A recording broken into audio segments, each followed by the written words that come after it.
আসসালামু আলাইকুম রহমতুল্লাহ। 26শে মে 2026 রোজ মঙ্গলবার আমরা চলে আসছি চাষকুর বাজার, গুরুদাসপুর, নাটোর।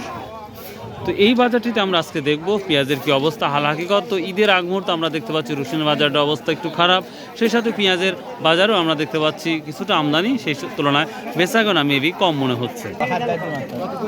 কত বলছো ভাই আজকে? 1200 টাকা বলতো। তুমি কত ঠিক দিছো? আমি 1300 টাকা ঠিক দিছি। 1300 ঠিক দিছে না? কত বললেন এটা? পরিষ্কার পরিচ্ছন্ন মোটামুটি ভালো লাগতেছে। কত বলছো বা? 12,500-1300 টাকা। হ্যাঁ প্রিয় দর্শক, আমরা গত হাটের মতোই আজকেরও বাজারটা দেখতে পাচ্ছি। তো যারা পাইকারি কিনতে চান বা খুচরা কিনতে চান আমাদের এই বাজারে আসতে পারেন। আশা করা যায় কোয়ালিটিপূর্ণ পেঁয়াজ পাবেন ইনশাল্লাহ। কত বলে পেঁয়াজ? 13-14। বাজারটা কত? 11-12-13? হাইস্ট 13। কি দাম বলতেছে এটা? 1300 বলতেছে না? কোয়ালিটি মোটামুটি ভালোই আছে।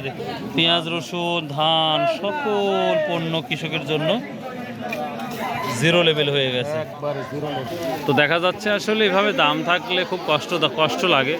কৃষক আসলে বিক্রি করবে কি, আর ঈদের বেচাকেনা বা ঈদের জন্য কোরবানির গরু কিনবে কি করে? কত বলছে এটা আজকে? 1100-1200। দেখতেই পাচ্ছেন একই অবস্থা। আমরা রসুনের যে অবস্থা দেখলাম, পেঁয়াজের বাজারটা একই অবস্থাই। এদের সর্বোচ্চ 1100 থেকে আমরা দেখতে পাচ্ছি 1200-1300 টাকা। আসসালামু আলাইকুম রহমতুল্লাহ। ভালো আছেন? কি অবস্থা পেঁয়াজের আজকে? 1200 টাকা। রসুনের মতন পেঁয়াজের বাজারটাও দেখতে পাচ্ছেন নরমাল। বিক্রি করছেন আপনি? 1250 টাকা। আপনি মনে হয় সর্বোচ্চ বেশি বিক্রি করলেন নাকি? কত বিক্রি করছেন? 1300 টাকা। 100 টাকা ঠোকা হয়ে গেছে না? রেজেকে যেটা আছে সেটা হবে বাবা।